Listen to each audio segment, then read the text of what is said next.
¿Cómo fue llegar a las ciencias de la información, esa facultad tan bellamente construida, y cómo os conocisteis y empezasteis a hacer cosas? Bueno, llegábamos de...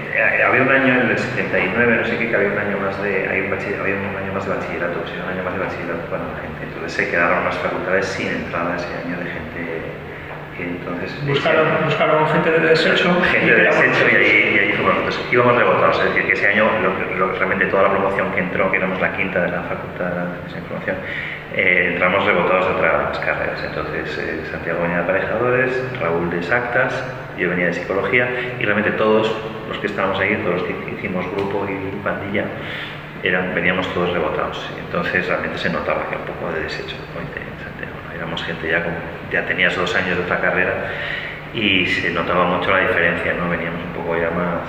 Sí, además éramos a lo mejor 40, 50 en clase, no eran clases como luego cuando el curso siguiente a lo mejor eran 120 personas en clase y tal. Entonces nosotros más o menos ahí, digamos que era fácil en un grupo así más o menos pequeño encontrar afinidades, pues, por eso, porque todos habíamos ido allí muy conscientemente, no simplemente de termino ahora Go y llego aquí y a ver qué hago, y bueno, pues entro total, todos un poco habíamos tenido que renunciar a otras cosas o haber sido despedidos de otros sitios para terminar allí. Entonces era relativamente fácil encontrar gente afín con tus mismos intereses y con tus mismos... En realidad veníamos de universidades mucho más aburridas. Casi todos, fíjate, aparejadores exactas, igual, tenían un coñazo. Entonces realmente llegábamos allí todos con ganas de divertirnos, porque realmente el ambiente era otro, completamente distinto. Estaba bien, la verdad, había como muchísima explosión de eso, ver películas, hacer cosas, y enseguida nos juntamos un grupo bastante amorfo y raro, porque no era muy heterogéneo de gustos y tal. Nos formamos un grupo grande y nos pusimos a grabar, a rodar cortos, prácticamente, bueno, no sé si hacíamos uno por semana. ¿Y cómo fue eso de pasar de exactas de repente a hacer cortos en Super 8? Yo vi a los estudiantes que estudiaban quinto de exactas y dije, yo quiero ser como ellos. Buena decisión. No tengo nada contra ellos, pero no vi que no iba a ser lo que me iba a divertir. Ya. O sea, que en realidad se puede decir que este corto primero al que hablabais, Despojos, tiene cierto simbolismo con esto de que vinieseis rebotados de otras partes, ¿o? No, verdaderamente Despojos yo creo que debió ser una cola de algo que estuviésemos pensando, que estuviésemos haciendo. Era a ver, yo me acuerdo de aquello, que no era un coche, que decías tú antes. No era una no. Era una cosa que teníamos enfrente de mi casa, una cosa que teníamos como pintado de amarillo, un cuarto que nos reuníamos ahí a poner música y a bebernos las cervezas y tal. Entonces, en ese sillón largo que había, un día teníamos una cola de un corto de alguien que había rodado algo, o no sé qué, de alguien que había hecho. Nosotros mismos y había un corto que quedaba nada, un minutillo o mucho. Y entonces, pues cada uno se cogió una cosa, un no sé qué, un tal, no sé qué, me acuerdo, una cacerola, había un poco de todo, no sé si... Nos disfrazamos más o menos, y todos nos apretamos en el sillón y pusimos la máquina a rodar y una canción de los Ramones a toda pastilla. Y entonces, eso fue, ¿no? Y eso fue un poco, yo creo que el que ya nos marcó un poco un estilo y un tal para los demás, ¿no? Para hacer lo demás, vimos que realmente eso era lo divertido, no intentar hacer unas cosas serias que no sabíamos hacer, ni nos habían enseñado todavía, ni tampoco lo íbamos a aprender en la facultad. Sí, hombre, de hecho quería preguntar, aunque la respuesta ya es obvia por lo que me estáis diciendo, si esto era planeado o si surgía al momento, porque por ejemplo tú ves En busca de los Husky y dices, estos se fueron de excursión a la sierra y montaron aquí un corto. Pues efectivamente, sí.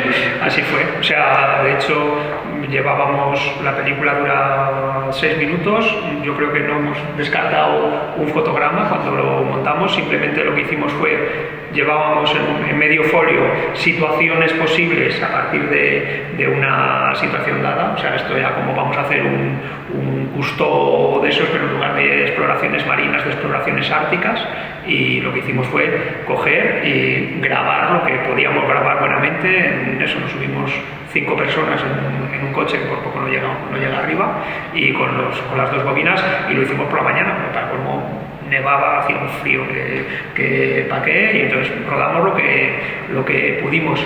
Cuando llegamos, cuando le revelamos, lo que hicimos fue coger, ordenar, me acuerdo, por número de personajes que salían en el plano. Tenemos estos planos que salen unos 5, estos planos que salen 4, estos que salen 2, estos que salen 1. Me parece que habíamos rodado un final, ¿no?, en aquella especie de muerte en el pueblo y tal. Y lo que hicimos fue aprovechar y con eso ordenar el material, de manera que ir diciendo, como luego doblábamos por encima o lo ocultábamos por encima, pues con la locución lo que hicimos fue ir simplemente contando cómo iban muriendo los miembros de la expedición. Pues bueno, de hecho estaba pensando en chicas, que me parece que eres tú. ¿No eres tú? No. ¿No eres tú? No. No fastidies. No. Pensaba que eras tú. Fui yo. Bueno, no me digas. Pues entonces eso es real. O sea, tú realmente... real, el vómito es real. El vómito no. El vómito, esa es la parte de eso. Todo lo demás sí. O sea, el litro de vino a pelo me lo bebí, pero luego el vómito no. Pero esto es una parte de trucaje. Hay un pequeño corte ahí. Todo eso es un plano secuencia, pero ese plano está montado. Pero sí era poquito, de verdad. Sí. O sea, que he cortado porque... Bueno, es desagradable, por favor. Pero podía ser si te viste una botella de Ahora de comer. Era ahí.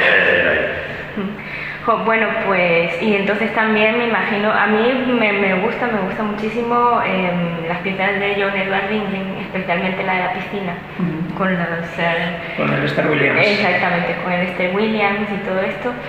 ¿De dónde sale John Edward Ringling? Pues John Edward Ringling así en esto, pero pues... hicimos lo de Reagan, y como que no tenía, o sea, quiero decir, simplemente eso, se quedaba un poco cojo, y entonces le pusimos una entradilla y un final. Y en la entradilla y el final, pues no me acuerdo, era un poco la idea esta del reportero americano, así y tal. Y a partir de ahí, pues nació una serie, o sea, eso nos gustó como había quedado, y lo que pasa es que luego hicimos el de Bobby Sands, un preso de Dira que murió en la cárcel después de una huelga de hambre, que era una cosa que estaba todo el día también en la prensa y en la televisión, y en la de Scalestric, en la cual ya dimos un paso más, que fue que verdaderamente Bobby Sands no tenía noticia para dar, y entonces ya Bobby Sands creaba sus propias noticias. John Ringling creaba sus propias noticias, ¿no? Y entonces este fue un poco ya eso. Entonces a partir de ahí, pues con John Ringling lo utilizamos. Hay esta serie primera que montamos 3, y luego hicimos otros 3, más la de la piscina, que era un poco John Ringling de vacaciones.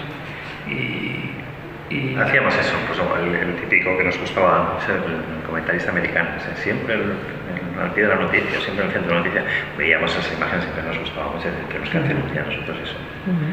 Y bueno, por ejemplo, ahora que estamos con John Edward Ringling y todo esto que contabais de Derribos Arias, bueno, pues sale en vuestros cortos, pues Ramones que decíais, La Verde, Derribos Arias. ¿Qué relación teníais con escena musical madrileña? ¿Ibais a conciertos? ¿Cómo era un poco el tema? Bueno, eso sí, Raúl era el más activo De ir. Y no, íbamos bastante a conciertos. Tuvimos en su día a través de un amigo, un compañero de clase, conocimos a un chaval que se llamaba Curro. Este tenía un grupo, no era un grupo, él hacía tecnopop ahí en su sotanillo con sus sintetizadores y tal, era un estudiante de informática y tal, y se hacía llamar el humano mecano, y nuestro amigo era Metalín, que era el que ponía las voces a las canciones del humano mecano. Entonces esto se profesionalizó de alguna manera, y ya empezó a dar conciertos y a grabar algún single y esas cosas, y bueno, pues a través de ahí sí que conocíamos, ¿no?, más cosas. participamos como extras en un vídeo de La Bola de Cristal que hacían entonces, que los de La Bola de Cristal rodaban videoclips, estuvimos ahí haciendo el gilipollas en esto.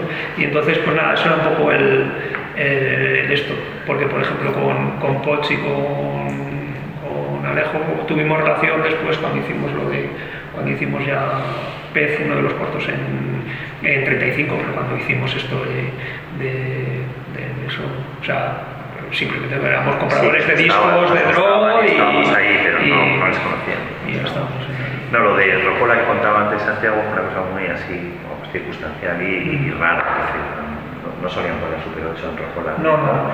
Y siempre había conciertos de grupos y nosotros de repente ahí fue un poco más la marcianada, pusieron los cortos y la gente ahí estaba mirando aquello, con estos tíos que son. Y bueno, no sé, o sea, relación con la gente de tal tampoco teníamos mucha, con los grupos y tal no teníamos.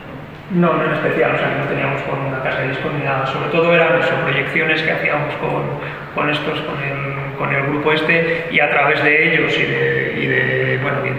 de luego que es que ya teníamos muchos amigos comunes también de cosas. Pues en clase estaba Mariano, un pintor que se llamaba Disberlin, que tenía tal, o sea, había mucha gente que hacía muchas cosas y que estaba un poco en esa misma tal, y luego al final, pues por mucho que quieras, pues no te voy a decir que éramos 4, pero éramos 400, ¿no? Que tampoco es que fuese una cosa de eso, que nosotros a lo que íbamos, pues que igual que había un concierto de tal, pues había una exposición de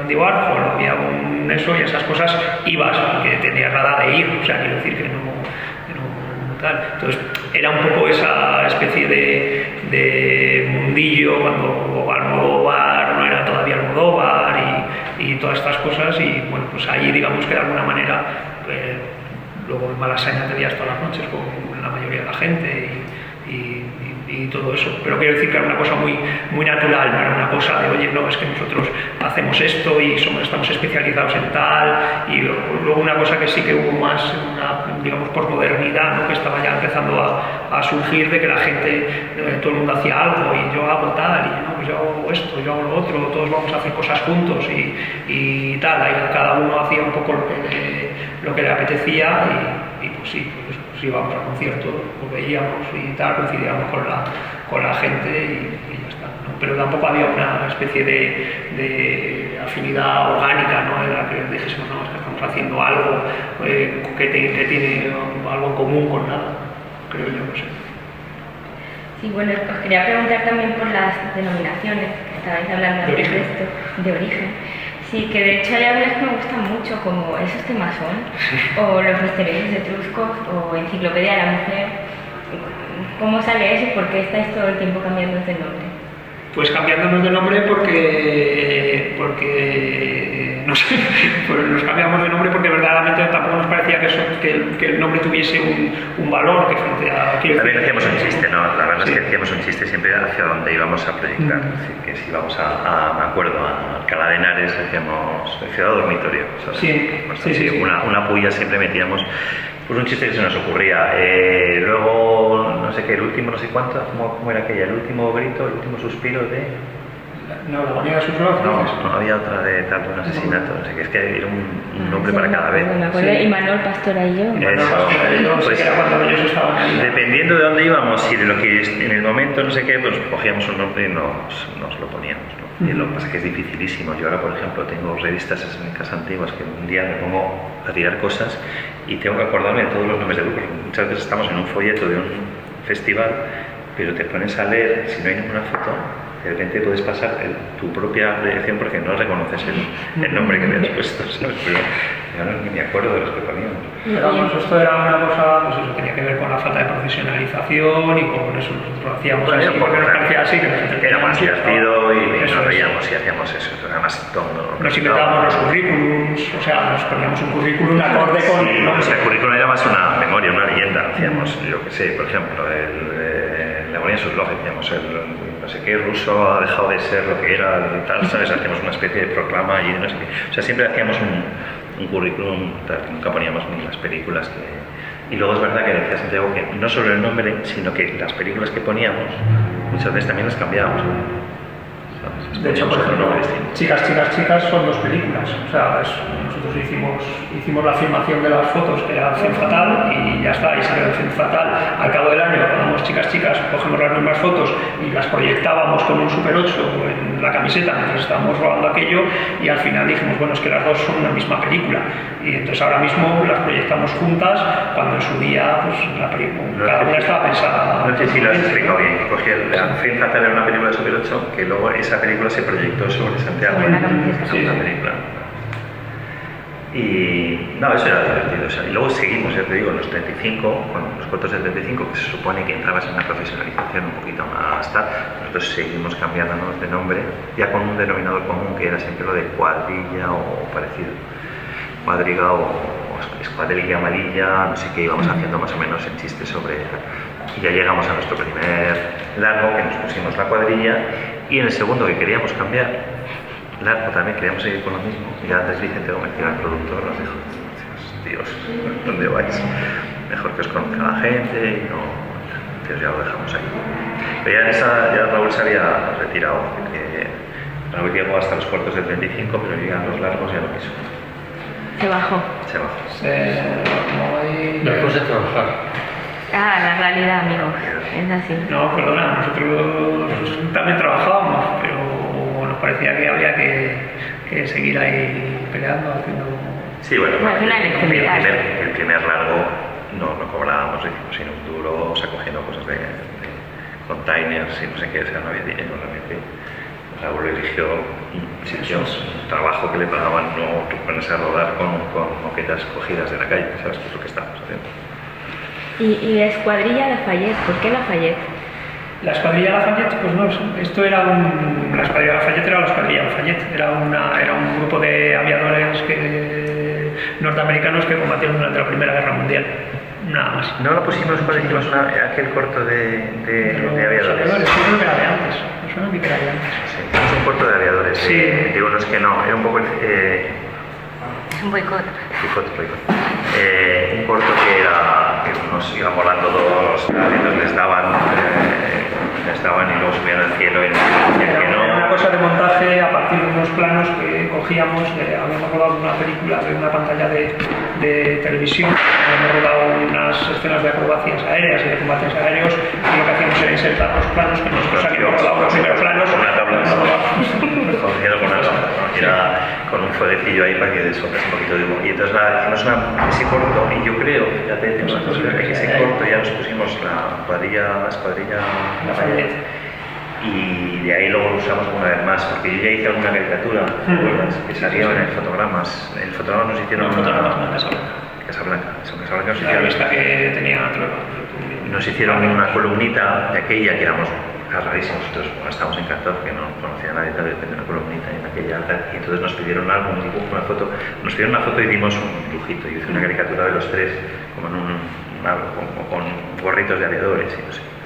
Y entonces yo creo que lo utilizamos más porque teníamos el dibujo. Pues teníamos el dibujo, ya teníamos el logotipo hecho. Pero bueno. Y bueno, ya para terminar... ¿Qué se come? Que sí. Ahora, ya para terminar, ¿qué se come? Pues nada, solamente quería saber cómo veis ahora todo esto en la distancia, después de que ha pasado el tiempo. Es que es mucha distancia. O sea, hemos sacado ahora mismo de un cajón películas, eso que hace que nos proyectamos 25 años. Entonces lo vemos un poco yo creo con la misma curiosidad que cualquier otro, no que cualquier espectador, si es que alguno viene, pues el espectador tiene la misma curiosidad que nosotros porque hace que no lo vemos, ya te digo, 25 años. Hombre, algunos cuando nos pasamos a DVD vimos alguna cosa, pero hay muchas cosas que no hemos visto hace un montón de tiempo. Y que ya no existen, por lo visto. Y bueno, y la tercera parte, porque hasta donde sabemos, o sea, Despojos, desde luego, desapareció en el año 80 en un festival, no sé si en Cáceres o no sé dónde, de allí nunca volvió. El resto, pues es posible que estén en algún cajón en casa de un compañero en León, pero no hemos conseguido rescatarlos, hace como 10 años que no los vemos. Bueno, parece que nos vamos a ir a comer, así que... Entonces,